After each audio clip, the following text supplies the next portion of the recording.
Y ahora tenemos con nosotros a la senadora Patricia Mercado con un resumen de todo el proceso en la Cámara de Senadores con respecto a la legalización de la marihuana. Le damos las gracias a Patricia por estar en este espacio. Siempre es un gusto platicar contigo, senadora. Y en este caso, un tema que tantas dudas ha generado. Muchos se preguntan, en fin, la cantidad de preguntas en redes y la cantidad de preguntas que nos hacen en la calle a Mike y a mí porque piensan que tenemos toda la información bajo la manga. Y Entonces porque queremos piensan que te platicarlo. pegamos también. Queremos platicar directamente contigo.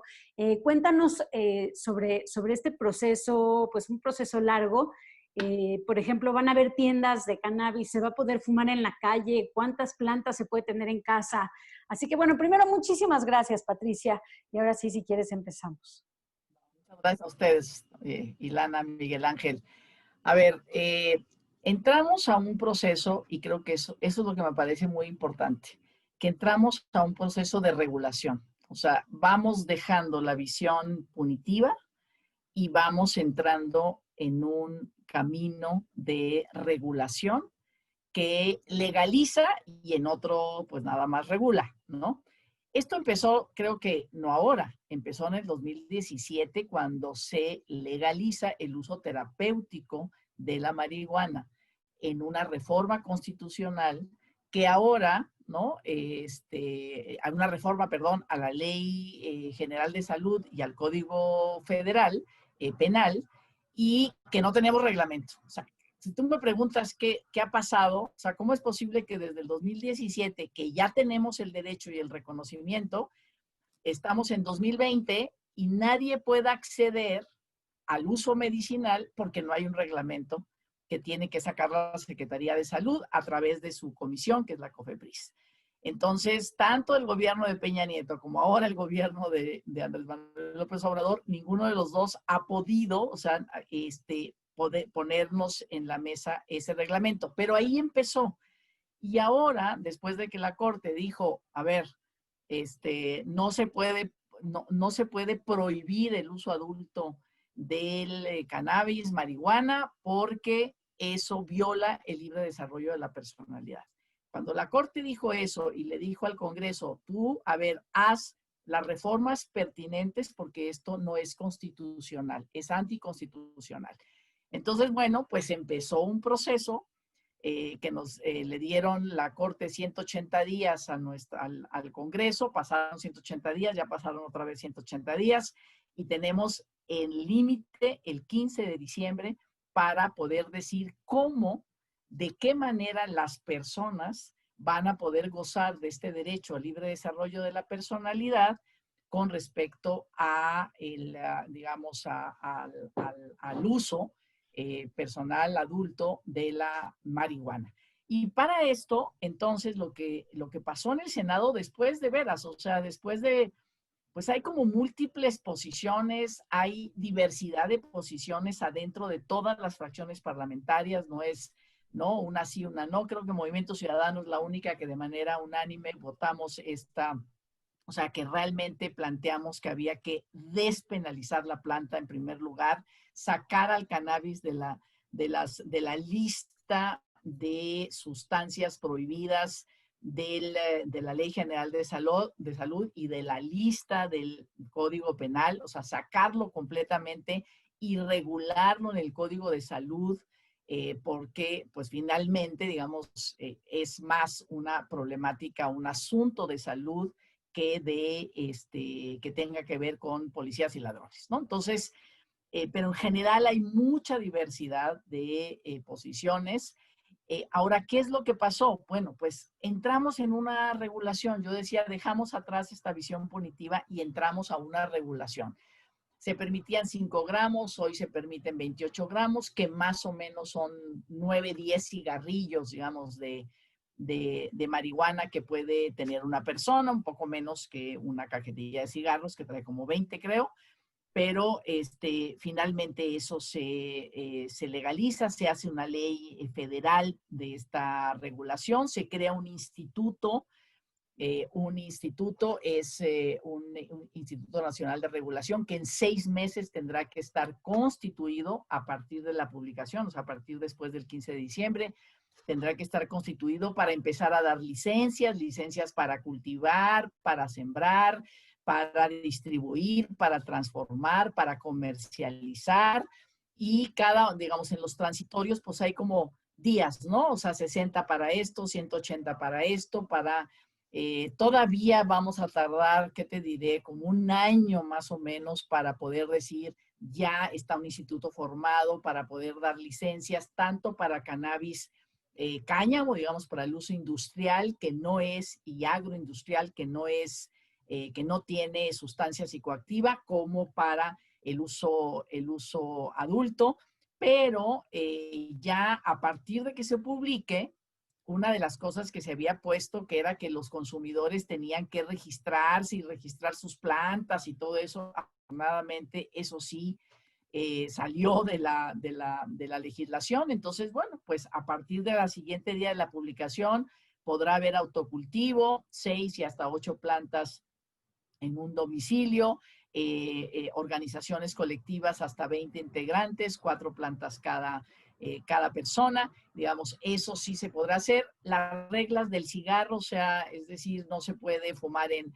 lugares, públicos, libres de humo, cerca de las escuelas, en fin, o sea, hay reglas, digamos, que también el alcohol y que también el cigarro, ¿no? Con sus diferencias tienen. Pero bueno, lo que se lamentan, digamos, muchas organizaciones canábicas, y tienen razón, es no se despenalizó finalmente, ¿no? Porque puedes traer 28 gramos. De 28 gramos a 200 hay sanción administrativa, justicia cívica, pero, ¿no? Son multas hasta más o menos como 10,000 pesos. Es mucho si no tienes autorización para traer hasta 200 gramos. Después de 200 gramos es Ministerio Público a nivel local y luego después ya es un delito federal, ¿no? Entonces, finalmente, digamos, todavía queda eso que se puede prestar extorsión, que se puede prestar a, ¿no? a un uso, a un uso que no es conveniente, racional y que en última instancia pues sigue penalizando. Pero a mí me parece que ya vamos, ¿no? Vamos en este camino no punitivo y nada más termino con eso, el instituto a un año de su formación tiene que darle un informe al Congreso para ver qué ha pasado con la reforma, qué se necesita, qué sí, qué no, qué cambios se necesitan, qué se necesita perfeccionar en este sentido. Y tiene un consejo directivo que también se logró finalmente que 3 organizaciones, que haya 3 asientos para organizaciones de la sociedad civil en ese consejo, ¿no? Para también pues estar teniendo la voz de las organizaciones canábicas, de los consumidores, para ver sobre todo en el uso lúdico. Creo que el cáñamo pues va a transitar, ¿no? Por sus propias carreteras sin mayor problema. Que aquí habría que decirle a quienes nos están escuchando, que además a mí me encantaba que la reacción en memes era inmediata y la reacción civil era inmediata, era, no, todavía no te puedes salir, ahorita no te puedes salir a fumarte un porro en la calle, o sea, y tampoco puedes salir a gritar, tengo 14 plantas en mi casa, y todavía vienen otros aspectos, es por ejemplo, puedes tener hasta 6 plantas, pero si vives en un lugar con otros 14 departamentos, imagínense estos lugares que tienen cientos de departamentos, pues habrá que todavía hay como pendientes. ¿Qué apuntarías tú como a lo que le tenemos que poner atención como sociedad civil para lo que viene después de todo esto? Pues bueno, yo creo que primero eso, que primero el tema punitivo, o sea, si esto de los 28 grados hasta 200, digamos, digamos, se aprende a alguien y la policía dice, no, es que en realidad traía 40, ¿no? O sea, que se empiece a usar en términos aprovechar que no se despenalizó totalmente para estar, digamos, molestando, ¿no? Y por parte de los órganos encargados de la seguridad, digamos, de la policía, tanto municipal como policías federales. Creo que eso hay que tenerlo muy consciente, ¿no? La semana pasada que hubo 30 chavos en Morelia que se hicieron una protesta y fumaron y se los llevaron a todos. bueno, está bien, en este momento no está todavía lo de los 28 gramos, pero fue una insensibilidad, ¿no? Es como si ya estamos en otra carretera, ¿para qué hacen eso? ¿No? ¿Cómo se llevan estos chavos que además estaban en un ambiente de protesta, que la protesta pues siempre cruza límites, ¿no? Que no son permitidos. Entonces, eso creo que es una cuestión. Y otra, el tema de los campesinos y pequeños productores. Ujú. La ley tiene una que le llamamos acción afirmativa. En los primeros 5 años se va el 40% de las licencias tienen que ser para comunidades rurales, pueblos indígenas, ¿no? Que tienen como tanta experiencia en esto, pero experiencia también de la peor, porque ellos son los que han puesto los muertos y los que ponen los encarcelados en esta política contra las drogas. Entonces, la acción afirmativa no es solamente decir, ok, yo te voy a priorizar a ti para darte las licencias de cultivo o para darte de comercialización o para tal, ¿no? Una de las cosas que se quitó fue el tema de que no podían hasta cuarta generación de tus familiares tener una licencia si tú tenías para cultivar. Eso se quitó, porque incluso los campesinos, a lo mejor los hombres, ¿verdad? Piden una licencia para sembrar y las mujeres para transformar o para vender, ¿no? Entonces ahí, afortunadamente, eso se quitó, porque en estas comunidades rurales, pues las familias son las que trabajan el campo.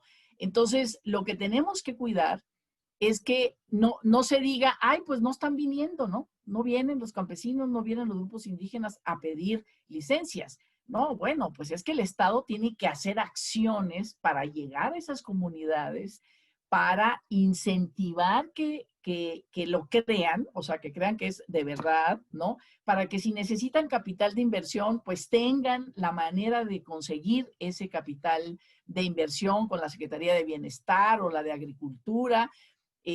O sea, es decir, que realmente esas comunidades sean o sea, que han puesto los muertos, que sean las beneficiadas de verdad. Nosotros proponíamos el 100% de las licencias en los primeros 5 años que sea para estas comunidades, que no entre el capital, digamos, privado, el gran capital, en este momento, sobre todo a todo lo que es la siembra de cannabis con psicoactivo, ¿no? En esta 1 hectárea, cielo abierto, en fin, pero puedes tener hasta más de una hectárea en un ejido, por ejemplo, ¿no? Entonces, esto también hay que observar mucho, que de verdad sean beneficiados y no solamente lleguen los grandes capitales y se lleven toda la tierra Claro. y ya nuestros campesinos pues sean los jornaleros mal pagados de esta gran industria y de esta gran posibilidad de crecimiento económico en el campo mexicano de muchos estados de la República, ¿no? Entonces, eso también me parece que hay que tenerlo muy vigilado. Pues, senadora, ya se nos está acabando el tiempo del programa. Muchísimas gracias por esta intervención. Ya quedamos al aire que vamos a estar platicando muchas veces contigo y siempre es un gusto, sobre todo con un tema que ha causado tanta polémica y tantos cuestionamientos y tantas dudas. Muchísimas gracias, senadora. Vamos. Muchas Gracias gracias. a ustedes. Hasta Un abrazo. luego, Miguel Ángel y Lana.